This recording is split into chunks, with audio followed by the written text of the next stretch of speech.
আবারও অস্থিতিশীল হয়ে উঠতে শুরু করেছে দেশের রাজনৈতিক অঙ্গন। ক্যাম্পাসে ক্যাম্পাসে চলছে রাজনৈতিক সহিংসতা। চট্টগ্রাম সিটি কলেজ থেকে ঢাকা বিশ্ববিদ্যালয়, প্রতিটি ক্যাম্পাস আজ বিভক্ত হয়েছে তুচ্ছ কয়েকটি ঘটনাকে কেন্দ্র করে। 23 এপ্রিল রাত থেকেই শুরু করা যাক। শাহবাগ থানার ভেতর ছাত্রদল ছাত্র শিবিরের নেতাকর্মীদের হাতাহাতির মধ্য দিয়ে রণক্ষেত্রে পরিণত হয় পুরো বিশ্ববিদ্যালয় এলাকা, যার রেশ এখনো চলছে। এই সুযোগে এবার মাঠে নেমেছে নিষিদ্ধ ঘোষিত ছাত্র সংগঠন ছাত্রলীগ। শুক্রবার রাজধানীর মানিক মিয়া এভিনিউ ও চট্টগ্রাম নগরীর 3টি জায়গায় মিছিল বের করে প্রতিবাদ জানায় তারা। প্রশ্ন ওঠে, চলমান অস্থিতিশীল পরিবেশের ফায়দা নিচ্ছে না তো কার্যক্রম নিষিদ্ধ আওয়ামী লীগ?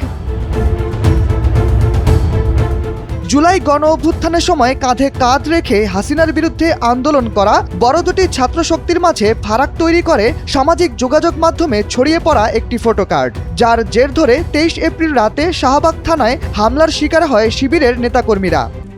RICL TMX, যুগের পর যুগ স্থাপনা থাকে মজবুত। অভিযোগ ওঠে, ছাত্রদল ছাত্র শিবিরের নেতাকর্মীদের ওপর হামলা করে জখম করেছে ডাকসুর 2 নেতাসহ শিবিরের অন্তত 5 জন কর্মীকে। পরিস্থিতি অস্বাভাবিক হয়ে ওঠার আগেই ঘটনাস্থলে এসে উপস্থিত হন ছাত্রদলের সভাপতি রাকিবুল ইসলাম ও ডাকসু ভিপি সাদিক কায়েম। এরপর চলে বিবৃতি পাল্টা বিবৃতি। এই ঘটনার পর 2 ছাত্র সংগঠনের নেতাকর্মীদের রাতভর ক্যাম্পাসে বিক্ষোভ মিছিল বের করতে দেখা যায়। মুখোমুখি অবস্থান তৈরি হওয়ার এক পর্যায়ে শিবিরের মিছিলকে উদ্দেশ্য করে ভুয়া বলে স্লোগান দেয় ছাত্রদলের নেতাকর্মীরা।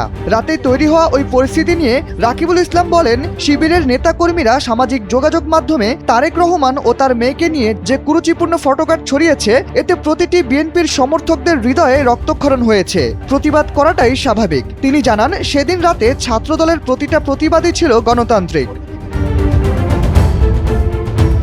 অপরদিকে ছাত্রদল নেতা রাকিবের দাবিকে ভুল প্রমাণ করতে গিয়ে সাদিক কায়েম বলেন, কয়েকটি ভুয়া ফটোকার্ডের জের ধরে ছাত্রদল ফের ক্যাম্পাসে একটি অস্থিতিশীল পরিবেশ তৈরি করতে যাচ্ছে। তিনি অভিযোগ তুলে বলেন, প্রশাসন ও ছাত্রদলের সহায়তায় থানার ভেতর শিবিরের নেতাকর্মীদের উপর হামলা চালানো হয়েছে, যা আর কখনোই হতে দেওয়া হবে না বলে হুঁশিয়ারি দেন তিনি। অন্যদিকে যে ফটোকার্ড নিয়ে ছাত্রদল ছাত্র শিবিরের মধ্যে সংঘাত শুরু হয়, সে বিষয়ে ফ্যাক্ট চেকিং প্রতিষ্ঠান রিউমার স্ক্যানার বলছে, ছবিটি মূলত AI বা কৃত্রিম বুদ্ধিমত্তা দিয়ে তৈরি করা। এহসান চৌধুরী নামের একটি ফেসবুক আইডি থেকে ছবিটি প্রথম আপলোড করা হয়। সেটি সামাজিক যোগাযোগ মাধ্যমে ভাইরাল হয়ে যায়। এই পোস্ট থেকে স্ক্রিনশট নিয়ে তা এডিট করে শিবির নেতার নাম বসানো হয়, যা পরবর্তীতে আওয়ামী লীগের ছাত্র নেতাদের আইডিগুলো থেকে চরমভাবে শেয়ার করা হয়। 2 পক্ষের এমন পাল্টাপাল্টি অবস্থানের মাঝে ফের সক্রিয় হতে শুরু করে ছাত্রলীগ ও যুবলীগের নেতাকর্মীরা। চট্টগ্রাম নগরীর একাধিক স্থানে মিছিল বের করে নিষিদ্ধ ঘোষিত ছাত্রলীগ। প্রত্যক্ষদর্শীরা জানান, সকাল 7টার দিকে GEC মোড়ের মেডিকেল সেন্টার গলি থেকে 50-60 জন নেতাকর্মী বিক্ষোভ মিছিল শুরু করেন। অংশ নেওয়া নেতাকর্মীরা আওয়ামী লীগকে নিষিদ্ধ করার প্রতিবাদ জানান। এসব ঘটনার পর প্রশ্ন উঠেছে, ছাত্রদল ও ছাত্র শিবিরের মুখোমুখি অবস্থানের কারণেই কি তবে রাজনীতির মাঠে ফের সক্রিয় হতে শুরু করেছে আওয়ামী লীগ? কারণ জুলাই গণ অভ্যুত্থানের পর বিতর্কিত হওয়া জুলাই আন্দোলনের নেতাকর্মীরা যে চেতনা ধারণ করেছিল, বাস্তবে তাদের কর্মকাণ্ডে তা প্রতিফলিত হচ্ছে না বলে মত দিয়েছেন রাজনৈতিক বিশ্লেষকরা।